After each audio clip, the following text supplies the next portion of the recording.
साहेबांनी मला सांगितलं सुरेशला आमदार करायचं, मी सुरेशचं काम केलं. काल गेवराईला बोलून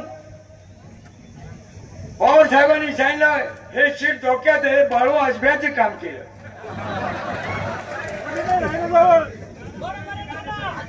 आणि म्हणून हे काय उद्गार काढते, अरे ज्यांची लायकीच नाही, ज्या पवार साहेबांवर बोलणारे असतील हे मूर्ख आहेत असं माझं प्रामाणिक मत आहे. किती दम देऊ द्या, किती खेळ करू द्या, हा माझा 18 ते 30 वयाचा जो मतदार आहे यांना मातीत गाळल्याशिवाय राहणार नाही असं माझं प्रामाणिक मत. जाती पातळीवर बोलणारे जे कोण असतील, ज्या वेळेस या जिल्हा परिषदची ओपनची जागा होती त्यावेळेस ओपनचा उमेदवार काय नव्हता का, पण जातीचाच उमेदवार दिला. जातीपातीचं राजकारण कोण करतं? या जिल्हा परिषदेमध्ये मागासवर्गीय प्रत्येक तालुक्यातला उमेदवार होता, पण त्यांना दलिताला दिलं नाही. त्यांच्या जातीचा कोण हांगे होता त्याला समाज कल्याण खातं दिलं. जातीवादी आम्ही हे का तुम्ही? बाप्पा आमची मागच्या वेळेस चूक झाली, बाप्पा कोण आम्ही असतो, बाप्पा मागच्या वेळेसच निवडून आले असते, पण आम्ही मूर्खपणा केला. आता तसा कोणीही मूर्खपणा करू नये, कारण ह्या मतदारसंघाची ख्याती अशी आहे 67 पासून आमच्या लीडवरच या बीड जिल्ह्याचे खासदार झालेले आहे. आणि बाप्पा तुम्हाला ही चांगलं लीड आहे, कारण राजकीय गोंधळी फारच त्यांच्याकडे, कुणा समोर वाटतील, कोणाला काय सांगतील, ही अशा अवलंबीच्या प्रवृत्तीचे लोक या तालुक्यात आहेत. आणि म्हणून मी या ठिकाणी बाप्पाला आम्ही चांगल्या प्रकारचा लीड देऊ. माझ्या मित्राकडे गाय फार चांगली होती, तो मला कधी बोलायचा काय बघायला या. गाय खिलारी होती, तिचे कान बी एवढे चांगले होते, लांब लचक होती. मी वासरू पाहिलं, ती वासरू मरकं होतं. त्याला म्हणलं गाय लय सुंदर आहे, पण ही वासरू असं मरकं काय? तो म्हणला ती दूधच देत नाही.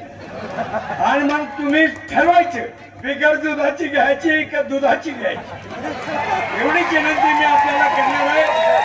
आणि पाटील साहेब, कोले साहेब, हा तसा नगर जिल्ह्याच्या बॉर्डरचा तालुका आहे. आम्हाला नगर जिल्ह्याचा वारसा आहे. आम्ही खाली बिडाच्या खाली काय चाललं कधी पाहिलं नाही, पण आता गित्ते साहेबांसारखा माणूस आपल्याला भक्कम असल्यामुळे तिकडेही दादागिरी होणार नाही असं माझं मत आहे.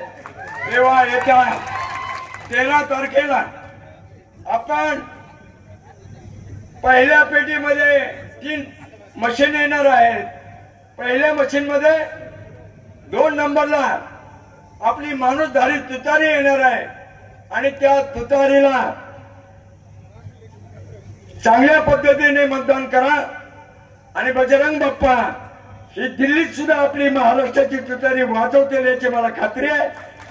तेव्हा वेळ फार झालेला आहे, तेव्हा आपण सर्वजण आलात उपस्थित राहिलात त्याबद्दल सर्व मतदार बंधू आणि भगिनींचे मी मनपूर्वक हृदयपूर्वक आभार मानतो आणि धन्यवाद देतो. या ठिकाणी थांबतो. असं म्हणले जाणारे नानांनी सुंदर भूमिका मांडली. यानंतर साहेब, मी ज्या दिवशी उमेदवारी जाहीर झाली त्या दिवशी या आष्टी विधानसभा मतदारसंघाच्या धानोरा गावातून सुरू केलं. त्या दिवसापासून आज इथं येईपर्यंत पण ज्या गावात जाईल त्या गावात वरातच काढली जाते.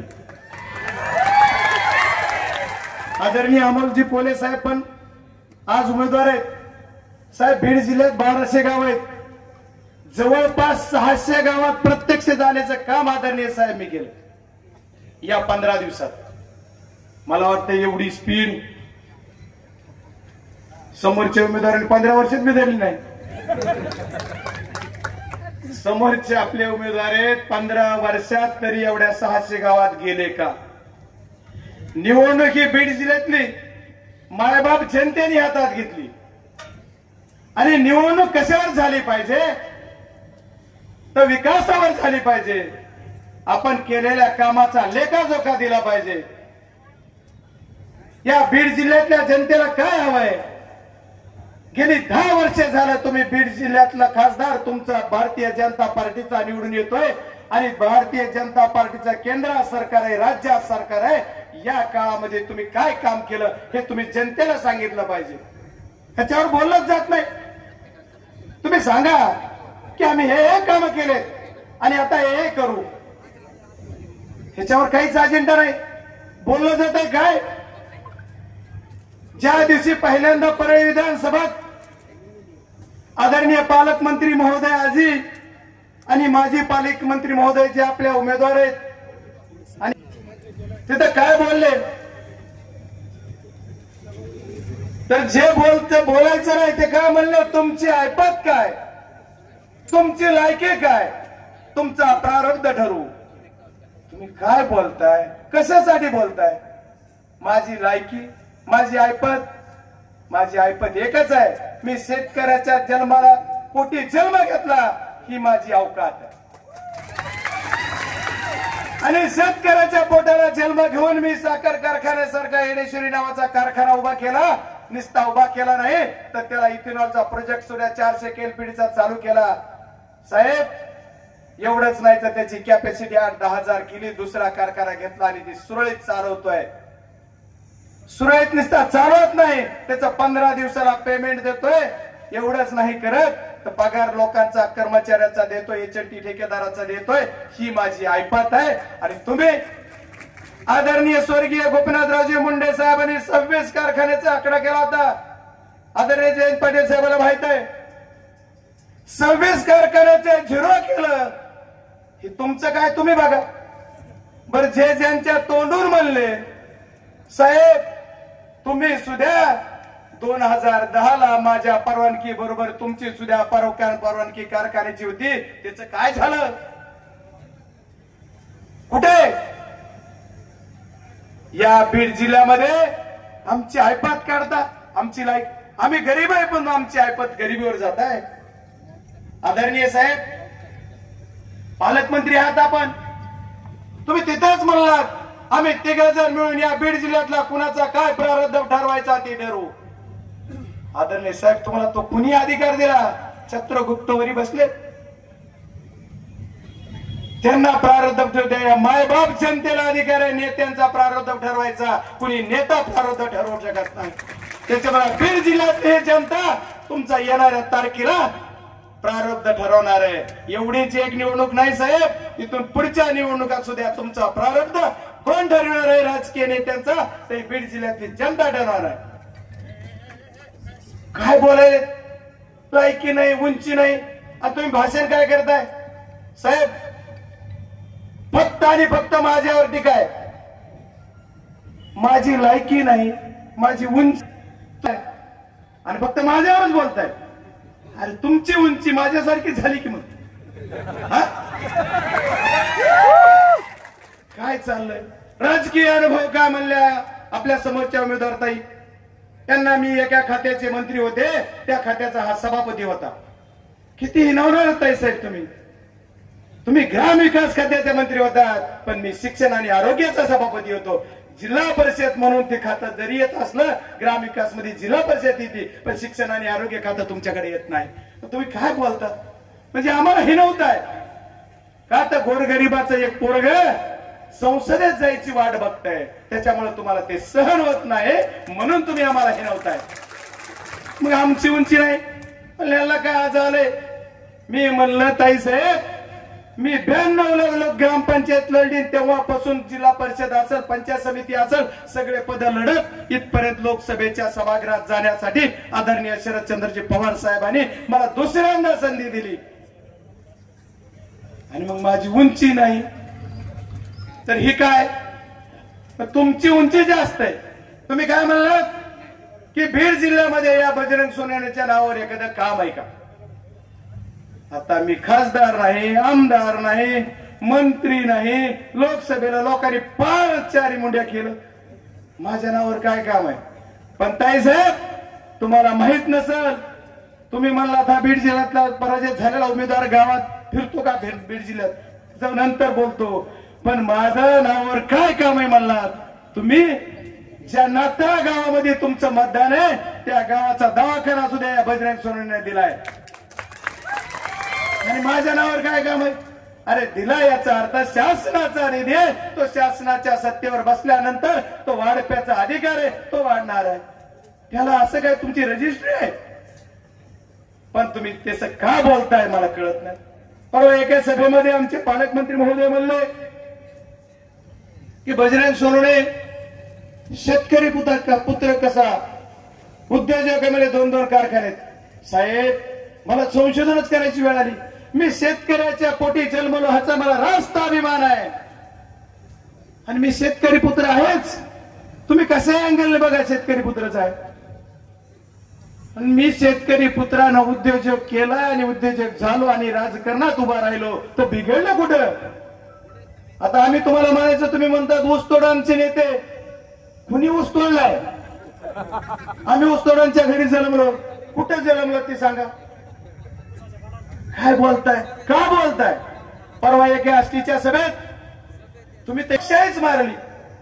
परवा एका आष्टीची सभा होती साहेब, इथं 1200 लोकांची सभा होती आदरणीय साहेब, आणि भाषण केलं 59 मिनिट आमच्या पालकमंत्र्यांनी. 1200 लोकांची सभा.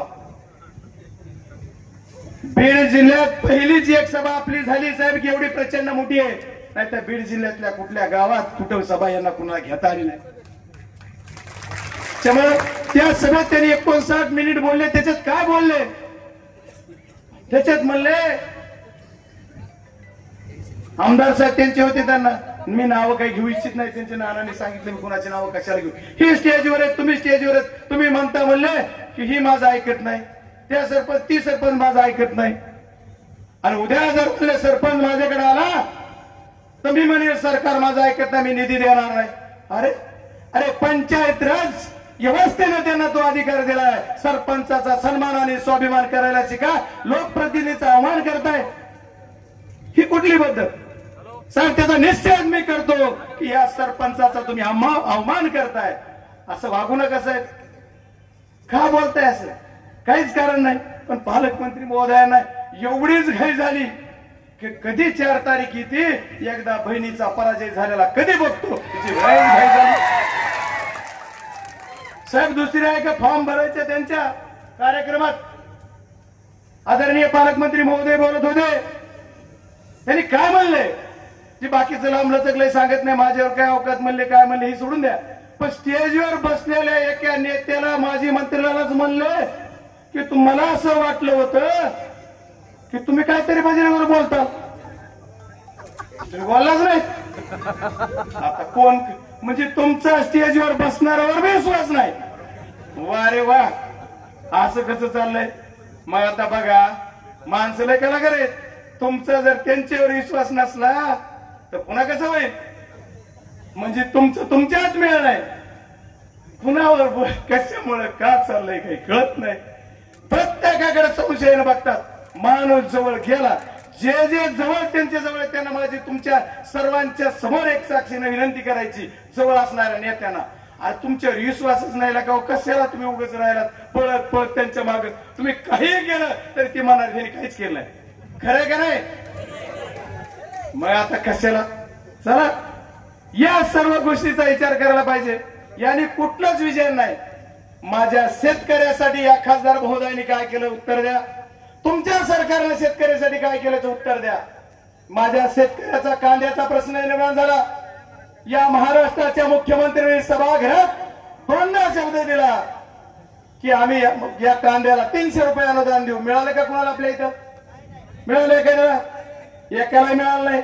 मग याच्यासाठी आपल्या खासदारांना त्यांच्या सभागृहात किंवा त्याच्या सरकारकडे कमीत कमी एकदा तरी तोंड उघडायला पाहिजे होतं. उघडलं का?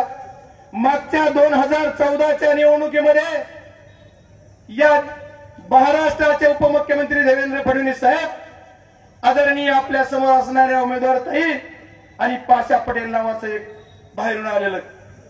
ह्या तिघांनी मिळून एक यात्रा काढली, टाळ हातात मुर्दंग घेऊन, आणि काय सांगितलं होतं की माझ्या शेतकऱ्याच्या कापसाला 10,000 रुपये भाव दिला पाहिजे. एवढंच नाही तर काय सांगितलं पुढं, माझ्या तुरीला भाव 8,000 दिला पाहिजे, हरभऱ्याला भाव 9,000 दिला पाहिजे. काय झालं, सोयाबीनला भाव तुम्ही 7,000 दिला पाहिजे. आज 10 वर्ष झाले या सर्व पिकाच्या किमती अर्ध्यावर आल्या.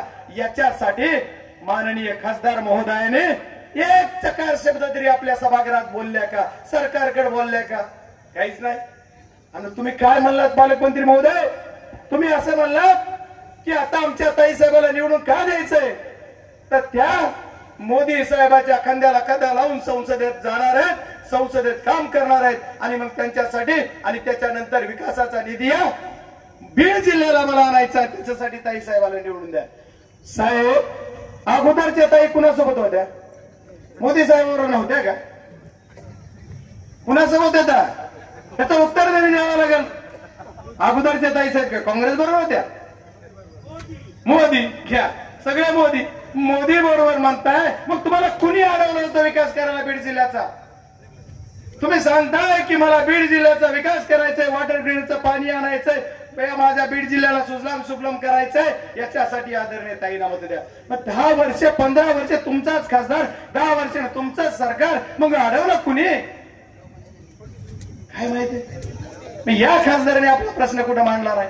एवढंच नाही, साहेब म्हणतात आदरणीय पालकमंत्री साहेब, तुम्हाला कोण होतं काय माहिती, पण म्हणलंय, मी म्हणलं साहेब 15 वर्ष मी तुमच्या सोबत काम करीत होतो, त्यावेळेस तुम्ही बघितलं नाही का काय पिकते माझ्या शेतात? नाही दिसलं. मागच्या निवडणुकीमध्ये 2019च्या निवडणुकीमध्ये तुम्ही टाळं फोडून सांगितलं आणि मी त्यांच्यासाठी प्रचार केला म्हणलात. मग त्यावेळेस सांगितलं ना, हा शेतकरी पुत्र कसा चांगला आहे, कसा चांगला आहे. आताच काय झालं, उन्हानं माझं थोबाड थोडं काळं झालंय का दुसरं काय झालंय, आता काय जरा खराब झालं, पण काहीच बोलावं काहीच कळणार. या सर्व गोष्टीचा पोलखोल कुठंतरी झाला पाहिजे, या उद्देशाने मी त्यांना सांगितलं, साहेब जरा दमानी घ्या, नका माझ्यावर बोलू. पण ते दररोज काहीतरी बोलतात, एवढं काय चाललंय काहीच कळणार. मग या खासदार महोदयांना मी सांगितलं की खासदार महोदया, तुम्ही आणखी आमच्या समाजाच्या कुठल्या घटकावर बोललात का संसदेमध्ये?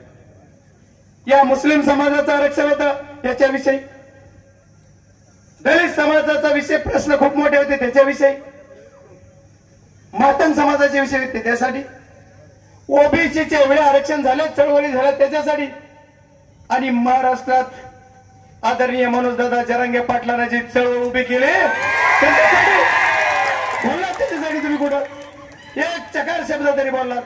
मग काय बोलता ताई साहेब, तुम्ही ओबीसीच्या आंदोलनात नाही, तुम्ही कशातच नाही, बोलता काय? अरे काय बोलता? आणि खऱ्या अर्थानं जर विचार करायचा झाला तर माझं सर्टिफिकेटच दाखविलं. हे सर्टिफिकेट कुणी दिलं? कुणी दिलं सरकारनं?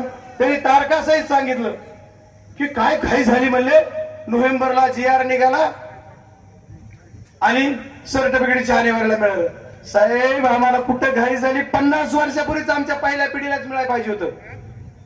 ते सर्टिफिकेट कोणामुळे मिळालं? तर आदरणीय मनोजदादा जरांगे पाटलामुळे आम्हाला त्याचा रास्त अभिमान आम्हाला आहे. तुम्हाला काय दुखतंय, तुम्हाला काय अडचण आहे, आणि तुम्ही आम्हाला हिनवताय. तुम्ही ओबीसी म्हणताय, कोणचे ओबीसी? खरे ओबीसी आम्ही आहोत.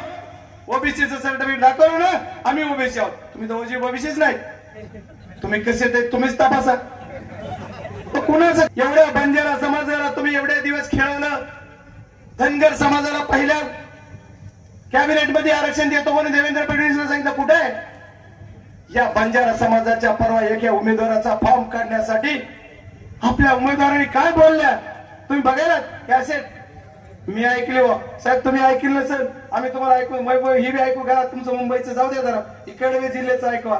साहेबाला तुमचा जरा थोडासा टाइम आमच्यासाठी ऐकू द्या. टाकली ना बघा, हे आमचं काय म्हणते झाशीची राणी त्यांनी दिली, ती काय ऐकत नाही.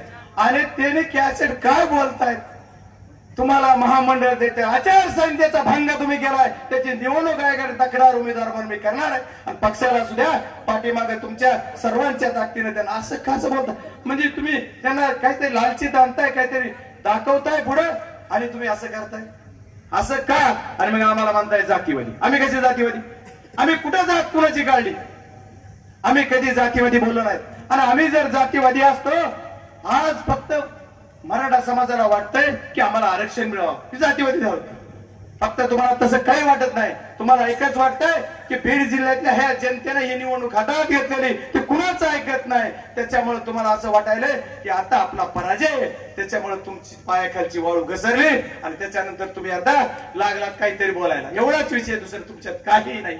याच्यामुळे आदरणीय पालकमंत्री महोदय, माझी विनंती आहे तुम्हाला, तुम्ही विकास केला म्हणतात, म्हणले एकदाही म्हणलं की शेतकरी पुत्र की कृषी मंत्र्यानं काय काम केलं दाखवा. खरंच म्हणलं नाही बरं का मी, बरं म्हणलं तर म्हणलं म्हणतात ना तुम्ही, म्हणलो मग काय केलं दाखवा. 9 महिने झालं कृषी मंत्री तुमच्याकडे आले, त्या 9 महिन्यामध्ये तुम्ही काय काम केलं जिल्ह्याला दाखवावं लागेल. माझा 2020 चा विमा लातूरला मिळतो, परभणीला मिळतो, धाराशिवला मिळतो, माझ्या बीड जिल्ह्यातल्या जनतेला मिळत नाही. याचं उत्तर कोण देणार? त्याचं उत्तर द्या. मग कृषी मंत्री झालात ना तुम्ही, तुमच्यासाठी जनतेसाठी काय झालं? तुम्ही कृषी मंत्री झाल्या एक स्टेटमेंट काढायचं आणि स्टेटमेंट करून सांगायचं केंद्रात माझ्या मानणाऱ्या भारतीय जनता पार्टीचं सरकार आहे. आता तुम्ही बी जाऊ द्या, सरकार आहे आमच्या या सरकारला आणि तुमच्याकडे लई मोठं खातं आहे, तर तुम्ही म्हणायचं या शेतकऱ्यांचा विमा मी खास बाब म्हणून मंजूर करतो, अधिकार तुम्हाला असेल तर. पण नाही केलं. मग शेतकऱ्यावर बोलत नाहीत, कसं विकासावर बोलत नाहीत. तुम्ही दोघं बहीण भाऊ रात्रीत एक होता, मग आम्ही सर्व जाती धर्माचे लोक आणि जनता म्हणून एक झालो तर बिघडलं कुठं? आणि या जनतेनं तेच केलंय का मागच्या वेळेस कुठल्या एका विशिष्ट समाजाच्या मतावर. एक महत्वाचं कारण पहिलं असं आहे की जेव्हा भारतीय जनता पक्षाकडून 2 प्रादेशिक पक्ष, महाराष्ट्रातले 2 मराठी माणसांनी उभे केलेले पक्ष, ज्या पक्षांकडे बघितलं की दिल्लीच्या दरबारात सुद्धा मराठी मातीचा स्वाभिमान म्हणून या पक्षांकडे पाहिलं जात होतं. तो वंदनीय हिंदू हृदय सम्राट शिवसेना प्रमुख बाळासाहेब ठाकरे यांनी निर्माण केलेली शिवसेना आणि आदरणीय शरदचंद्रजी पवार साहेबांनी स्थापन केलेला राष्ट्रवादी काँग्रेस पक्ष, या 2 पक्षांना फोडण्यात आलं. या 2 पक्षांचे नेते पळवण्यात आले, चिन्ह पळवण्यात आली आणि या पद्धतीनं आमच्याकडे असं म्हटलं एका मामानं, घरावर टाकलेला पाहिला होता, आता पक्षांवर बी अशा पद्धतीनं दबाव टाकून दरोडा टाकतात का काय, अशी ही परिस्थिती निर्माण झालेली असताना आदरणीय शरदचंद्रजी पवार साहेब आजही महाराष्ट्राच्या स्वाभिमानासाठी लढत आहेत. आणि 2 पर्याय आहेत. माझ्या भावांना उद्या कोणी येईल, कोणी काही भाषण करतील, पण हा प्रश्न कायम लक्षात ठेवा, 2024च्या या लोकसभा निवडणुकीच्या संदर्भात 5, 10, 15 वर्षांनंतर जेव्हा आमचे पत्रकार बांधव लिहितील, जेव्हा कुठला तरी लेखक लिहिल, जेव्हा याचं वार्तांकन करेल, तेव्हा नक्की हा प्रश्न असेल का 2024ला महाराष्ट्रातल्या जनतेसमोर, बीड जिल्ह्यातल्या जनतेसमोर 2 प्रश्न होते. स्वार्थासाठी सरपटत जाणाऱ्यांच्या गर्दीत मिसळायचं का स्वाभिमानाने लढणाऱ्यांच्या यादीत उभं राहायचं. आणि जेव्हा हा प्रश्न विचारला जाईल तेव्हा स्वाभिमानासाठी लढणाऱ्यांच्या यादीत हा जो लढवय्या योद्धा आहे, हा जो संघर्ष योद्धा आहे, याच्या खांद्याला खांदा लावून आज बीड मध्ये उभं राहणं माझं कर्तव्य आहे आणि म्हणून उमेदवार असताना सुद्धा इथे येऊन उभा राहतो.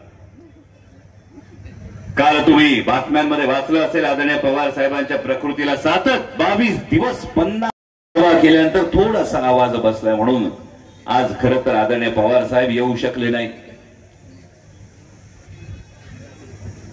आणि खरंच येताना आदरणीय जयंत पाटील साहेबांबरोबर येताना हा विचार मनात आला, आपली संस्कृती आहे खरं तर घराची.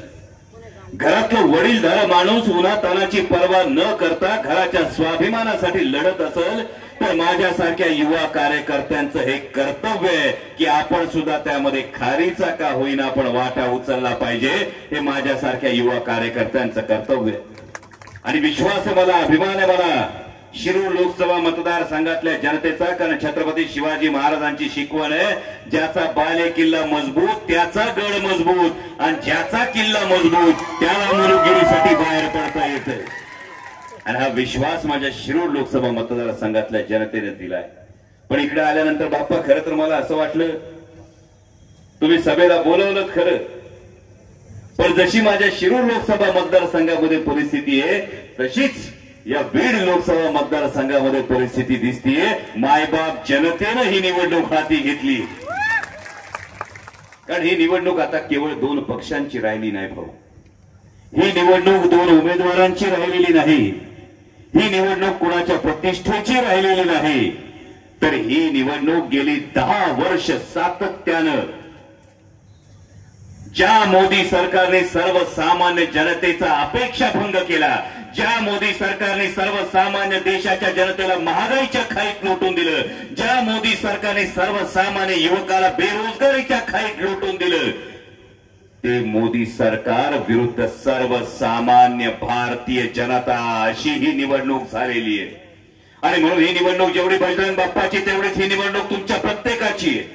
ही निवडणूक तुमच्यातल्या प्रत्येक शेतकऱ्याची ज्याच्या शेतमालाला भाव मिळाला नाही, ही निवडणूक तुमच्यातल्या प्रत्येक युवकाची ज्याला शिक्षण मिळून सुद्धा ज्याला रोजगार मिळाला नाही, ही निवडणूक माझ्या त्या प्रत्येक माता भगिनीची आहे की महिन्याला हातात नवऱ्याचा हा प्रश्न ज्या माता भगिनीच्या चेहऱ्यावर पडतो त्या प्रत्येक माता भगिनीची ही निवडणूक. आता उद्या इथं माननीय पंतप्रधानांचं बहुतेक 3दा कॅन्सल झालेली सभा 4थ्यांदा होती.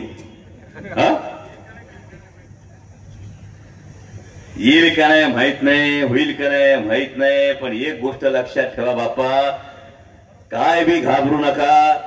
दिल्लीहून मुंबईहून किती बी हेलिकॉप्टर येऊ द्या, किती बी विमान येऊ द्या, किती बी लँड होऊ द्या, तुमचं विमान तुम्हाला दिल्लीचं पकडायचं एवढी गोष्ट ध्यानात ठेवा. तर हे बीड लोकसभा मतदारसंघाच्या मायबाप जनतेने ठरवलं. तुम्ही मगाशी म्हणालात तुमच्या शेतात काय पिकतं याचा काही लोकांना प्रश्न पडलाय. मला आता महत्वाची गोष्ट ही वाटते की वावरात काय पिकतं, कुणाच्या शेतात काय पिकतं, यापेक्षा महाराष्ट्राच्या जनतेच्या मनात काय पिकतं हे महत्वाचं आहे. आणि महाराष्ट्राच्या जनतेच्या मनात जर काय पिकत असेल तर ती पिकते निष्ठा, तो पिकतो स्वाभिमान आणि तो पिकतो प्रामाणिकपणा. आणि हे महाराष्ट्राची जनता दाखवायली. म्हणून आज विचार करा, देशाच्या पंतप्रधानांना महाराष्ट्रामध्ये निवडणुका 5 टप्प्यांमध्ये केल्या जातात, जेमतेम 48 जागांसाठी. याचं खरं तर उत्तर भारतीय जनता पक्षाला दिलं पाहिजे.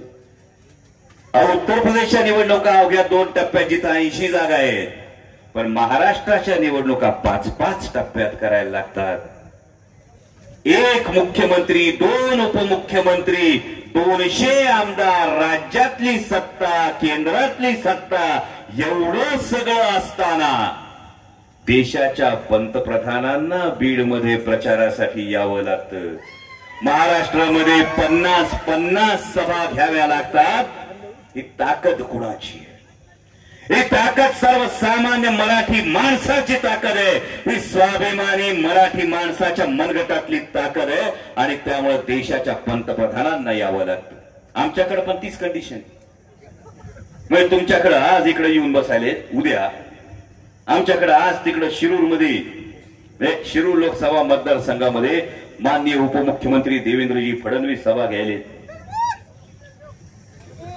आता नेमका देवेंद्रजींना प्रश्नच पडला असेल कोणत्या उमेदवाराचा प्रचार करायचा आहे. कारण आमच्याकडे तर आम्हाला आव्हान दिलं होतं, लोकसभेच्या पदाचा वापर स्वतःच्या कंपनीच्या फायद्यासाठी 15 वर्ष करणारा जो व्यापारी होता त्यालाच आता उमेदवार म्हणून 1, 2, 3, 4 पक्षात उड्या मारून शेवटी त्याला तिकीट द्यायले. आणि ते तिकीट दिल्यानंतर आता माननीय देवेंद्रजी येणार शिरूर लोकसभा मतदारसंघामध्ये. इथूनच प्रश्न विचारतो की माननीय देवेंद्रजी फडणवीस, आपण नेमका प्रचार कोणाचा करायला येत आहात? ज्या माणसानं लोकसभेची मतं मिळाल्यानंतर स्वतःच्या कंपनीचं उखळ पांढरं होण्यासाठी प्रश्न विचारले, त्याच्या प्रचाराला येत आहेत. पण तीच परिस्थिती इथं अशासाठी आहे बाप्पा का आम्हालाही पत्रकार प्रश्न विचारतात. त्यांच्याकडे मुख्यमंत्री आहेत, 2-2 उपमुख्यमंत्री आहेत, पालकमंत्री आहेत, त्यांच्याकडे 200 आमदार आहेत, त्यांच्याकडे अफाट पैसा आहे, त्यांच्याकडे राज्यातली सत्ता आहे, त्यांच्याकडे केंद्रातली सत्ता आहे.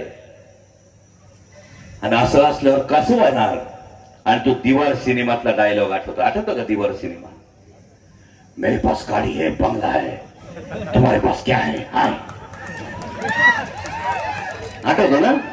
तसाच प्रश्न विचारला जातो बजरंग बाप्पाला. आमच्याकडे 1 मुख्यमंत्री, 2 उपमुख्यमंत्री, 200 आमदार, केंद्रातली सत्ता, राज्यातली सत्ता आहे. बजरंग बाप्पा तुमच्याकडे काय आहे? ना बजरंग बाप्पाचं उत्तर आहे, माझ्याकडे बीड लोकसभा मतदारसंघातली ही सर्वसामान्य जनता आहे. आता उद्या सभा झालीच तर आश्चर्य वाटलं मला खरं तर. 10 वर्षानंतर देशाच्या पंतप्रधानांना ठिकठिकाणी धार्मिक तेढ वाढवणारी भाषणं करावी लागली. तरी आरोप केला जातो जातीपातीच्या समीकरणांचा, जातीपातीच्या राजकारणाचा सुद्धा आरोप करायला लागले. एक साधा प्रश्न विचारतो, उद्याची जेव्हा सभेमध्ये जर धार्मिक कुठलं विधान ऐकलं तर एक साधा प्रश्न विचारा भावांनो. एक हिंदू मित्र होता, एक मुसलमान मित्र होता, दोघं रस्त्याने चालले होते. रस्त्याच्या एका बाजूला मंदिर होती, एका बाजूला मस्जिद होती. हिंदू मित्र कुठं जाईल? मंदिरात. मुस्लिम मित्र कुठं जाईल? मस्जिद मध्ये. बरोबर? दोघांचं काय चुकलं?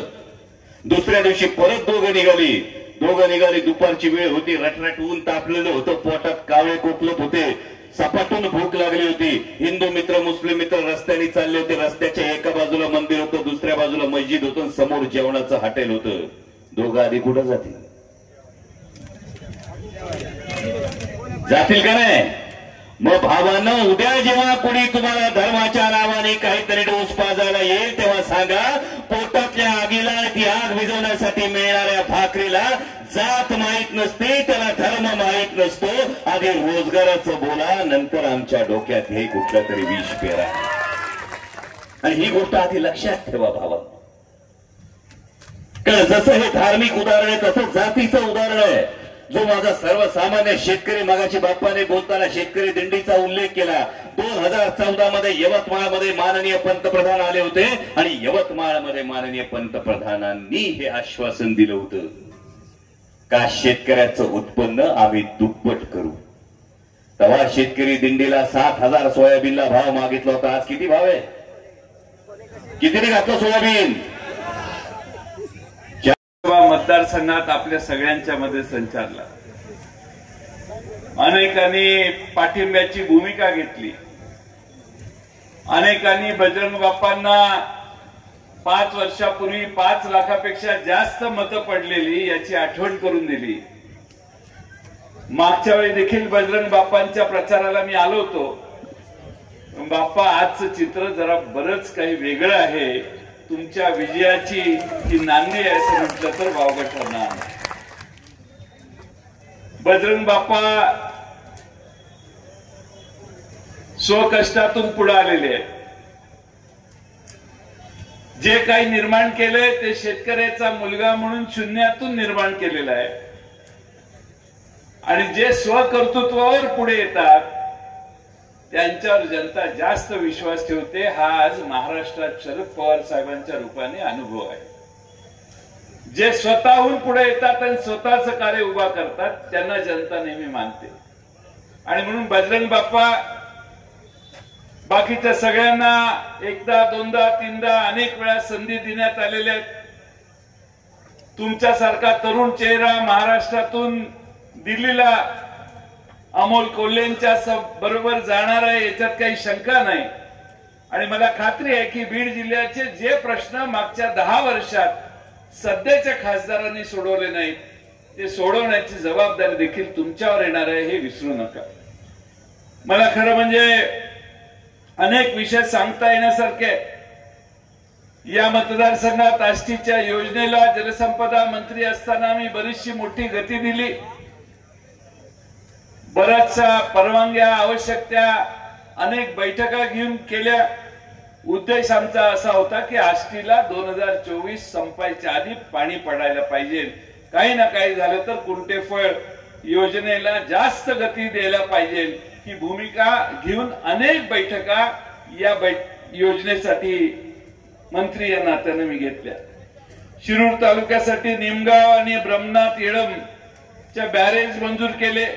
विशेष बाब म्हणून आपण त्या बॅरेजेसला मंजुऱ्या दिल्या. सिंदफणाच्या कॅनालचं पीडीएन केलं. 45 कोटी रुपयाची नियामक मंडळात तरतूद त्यावेळी करण्यात आली.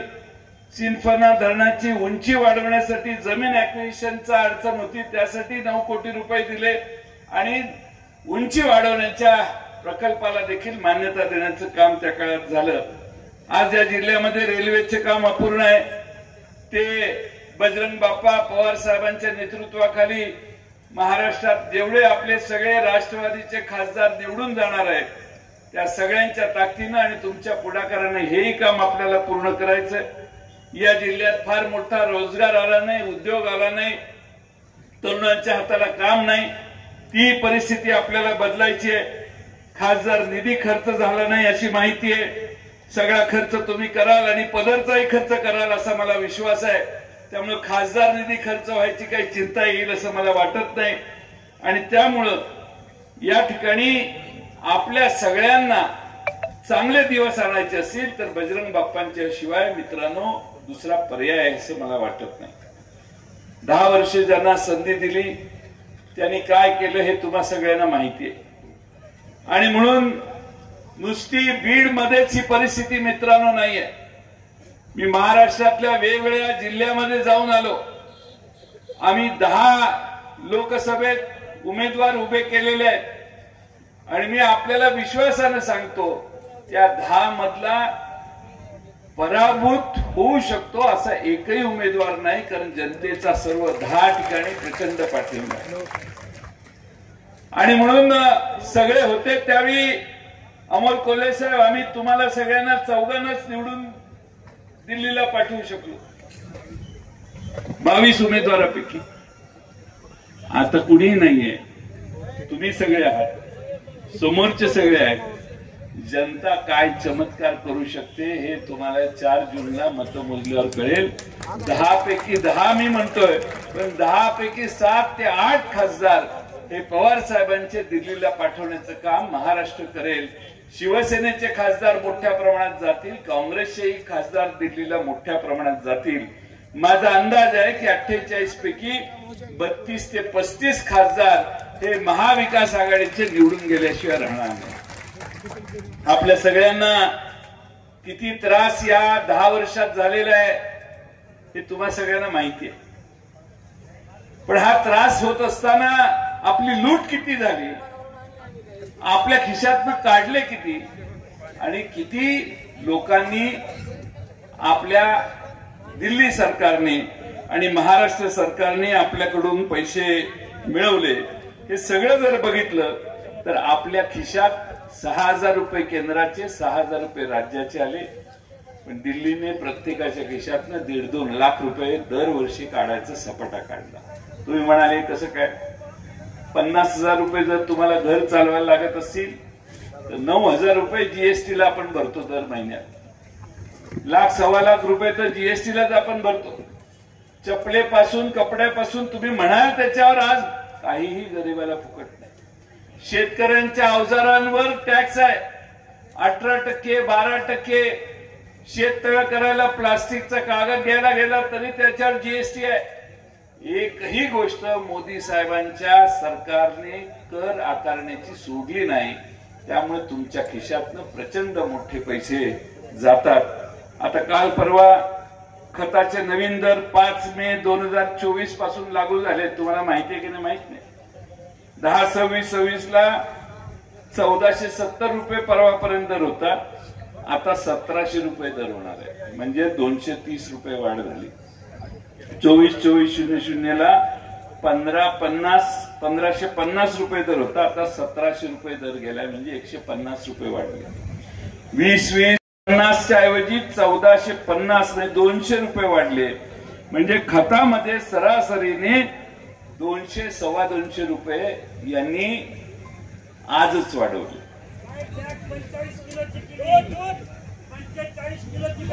बॅगचं वजन 45 किलो केलं. त्या खताच्या कंपन्या एवढ्या हुशार आहेत की एवढे वाढते दर चढायला लागल्यावर खताच्या कंपन्याला लोक शिव्या द्यायला लागले, म्हणून खताच्या कंपन्यांनी मोदी साहेबांचा फोटोच त्याच्यावर छापला. आपल्यावर शिव्या देऊ नका, कारण कोण आहे याचा फोटो पाठवून बॅगा विकायचा कार्यक्रम मागच्या काही महिन्यात चालू.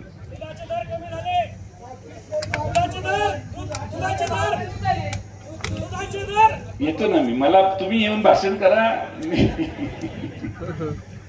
बिस्लरी, दुधाचे दर, या सगळ्या भावना आपल्याला माहिती आहेत. जनतेला पुढाऱ्यांच्या पेक्षा जास्त माहिती असतं, कारण ती सुचते. त्यामुळे प्रचंड मोठ्या प्रमाणात आपल्याकडून पैसे काढायचा उद्योग झाला. आपल्याकडे सगळ्यांना एक मी क्लिप ऐकवतो, जरा वेळ कमी आहे पण तुम्ही ऐका क्लिप. बारामतीच्या एका मतदाराची क्लिप आहे आणि त्या मतदाराची क्लिप जर तुम्ही ऐकली तर तुमच्या लक्षात येईल की किती मोठ्या प्रमाणात आपल्या खिशातनं पैसे काढले जातात. बारामतीला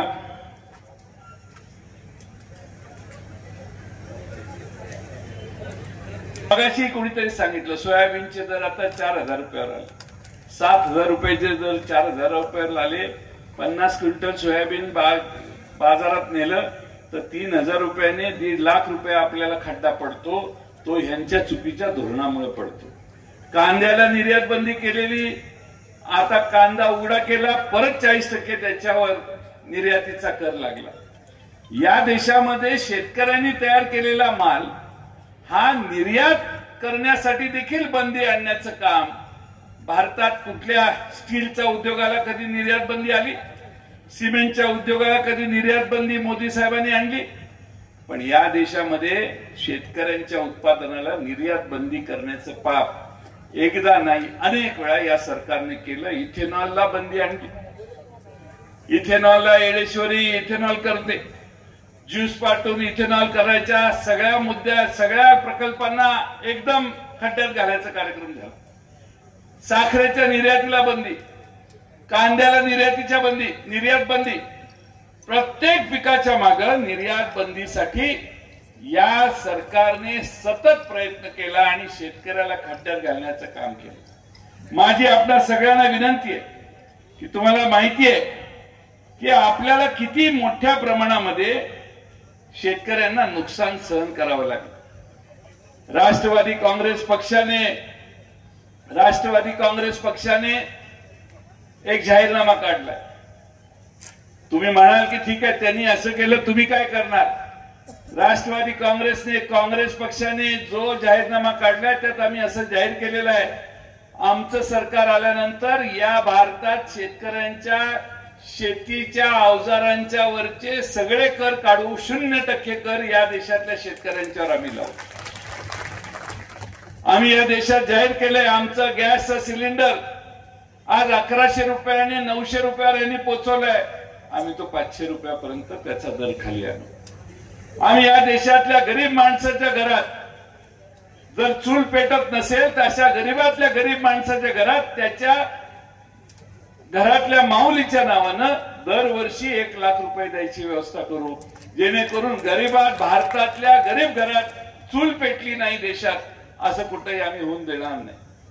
डिग्री डिप्लोमा पास झाल्यावर पोरांना नोकरी हुडकायला बापाला परत पैसे द्यावे लागतात. पुण्याला जा, मुंबईला जा, हे पैसे घे, प्रवासातच बापाचे 40-50 हजार रुपये खर्च होतात. त्यामुळे पहिल्या वर्षी या देशातल्या डिग्री आणि डिप्लोमा पास झालेल्या मुला मुलींना आम्ही पूर्णपणाने 1 लाख रुपये 8,500 रुपये दर महिन्याला असे डिग्री डिप्लोमा पास झालेल्या मुला मुलींना 1 लाख रुपये देणार.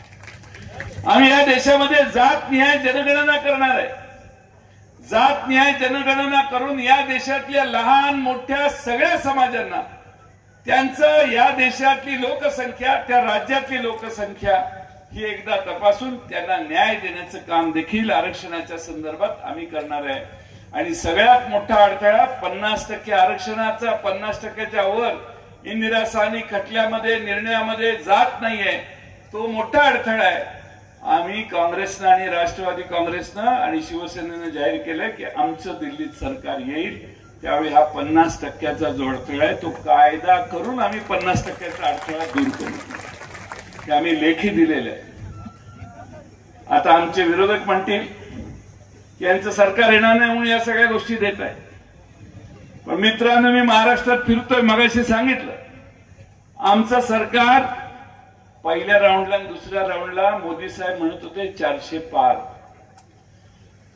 400 पेक्षा जास्त खासदार निवडून आणू आणि देशाचं संविधान बदलू असं पाप यांच्या डोक्यात आहे. आता सगळे टाव पडून सांगतात नाही आम्ही नाही म्हटलो. पण 11 खासदार या देशातले लोकसभेला उभे आहेत. ते सगळ्यांनी सांगितलं आम्हाला दिल्लीला जायचंय, ते संविधान बदलण्यासाठी जायचंय, डॉक्टर बाबासाहेब आंबेडकरांचं संविधान बदलण्यासाठी जायचंय. तर या देशातल्या गोरगरिबांनी, पददलितांनी, या देशातल्या लोकशाहीवर विश्वास असणाऱ्या प्रत्येकाने आपल्या मताची किंमत राखण्यासाठी यंदा कमळाला पूर्णपणानं महाराष्ट्रातनं आणि देशातनं उखडून बाहेर टाकण्याचं काम केलं पाहिजे. आणि त्यासाठी तुम्ही सगळ्यांनी जागरूकतेनं मतदान करा. आज महाराष्ट्रात आणि देशामध्ये आपल्या सगळ्यांना, बऱ्याच जणांना माहिती आहे सोनं काय रोज आपण खरेदी करत नाही. पण मनमोहन सिंगाच्या वेळी 14 साली सोन्याचा दर 28,000 रुपये होता. आता 2024 साली किती झालं मी बघतोय कोणी कोणी सोनं खरेदी केलं. 74,000 रुपये झाला. म्हणजे 28,000चा दर 74,000 रुपये. 60-62 रुपयाची डॉलरची आमच्या खरेदीची ताकद आम्हाला 60-62 रुपये मोजायला लागत होते, ते आज 83 रुपयापर्यंत पोहोचला. म्हणजे आम्ही गरीब झालो का श्रीमंत झालो? जे आहे ते सगळं 20-22 जणांच्यात वाटून घेण्याचा कार्यक्रम 10 वर्षात झाला. म्हणून गरीब आणि श्रीमंतांची दरी वाढली, हे मित्रांनो विसरू नका. आणि म्हणून माझी आपल्याला कळकळीची विनंती आहे, आम्हाला पुढे जायचंय म्हणून मी फार लांब भाषण करत नाही. मी आपल्याला एवढंच सांगेन की मी भाषण झाल्यावर क्लिप ऐका, ती क्लिप जास्त महत्वाची आहे. तुम्ही विचार करत जा आणि संध्याकाळी हिशेबच करा आपल्या घरातनं किती आपण गेले आणि किती आले. पण मी आपल्याला विनंती करतो, बजरंग बाप्पांच्या सारखा एक चेहरा आम्ही आपल्याला दिलेला आहे. आमचे विरोधक बजरंग बाप्पा यांच्या पराभवासाठी खास नरेंद्र मोदींना आणायला लागलेत असं मी ऐकलं. येणार आहेत का? 3दा कॅन्सल झाले कारण त्यांना कळलं असेल बजरंगच उभा आहे म्हटल्यावर जायचं कसं. पण त्यांना आणतीलच. पण या देशाचे पंतप्रधान बीड सारख्या जिल्ह्यात बजरंग बाप्पांचा पराभव करण्यासाठी आणायची पाळी आली. ह्यातच बजरंग बाप्पांचा विजय सामावलेला आहे, पहिल्यांदा लक्षात घ्या. तुम्हाला बजरंग बाप्पा साधा वाटतो तर एवढ्या मोठ्या माणसाला आणायची गरज काय? बरं बीड मध्ये तर घ्या शहरात, ते आता बीड सोडून आता अंबेजोगाईला का? बीडला घेतली पाहिजे. एवढा मोठा नेता आहे तो जिल्ह्याला घेतली पाहिजे. पण परळीला जवळ वाटावं, प्रवासाला जास्त गर्दी, सगळ्यांना त्रास होऊ नये म्हणून ही बहुतेक अंबेजोगाईला जाते. मला त्याच्यावर काही म्हणायचं नाही. पण मी 8-9 2 दिवस या मतदारसंघात येणार आहे, त्यावेळी मी अधिकच बोलेन. पण एक छोटीशी क्लिप तुम्ही ऐका. वाजवणारा माणूस या चिन्हावर शरद पवार साहेबांना या मतदारसंघातला आमदार तुम्हाला निवडून द्यायचा आहे. आणि त्यासाठी या विधानसभा मतदारसंघामध्ये पूर्ण ताकदीनं तुम्ही सगळे काम करा. मला मगाशी भाषणात कोणीतरी म्हटल्याचं ऐकतं, कोणी आतनं मदत करते, बाहेरनं मदत करते. सगळे जे मदत करतात मला माहित नाही कोण कोण. मी काही तपशिलात बजरंग बाप्पांशी आज बोलू शकलो नाही.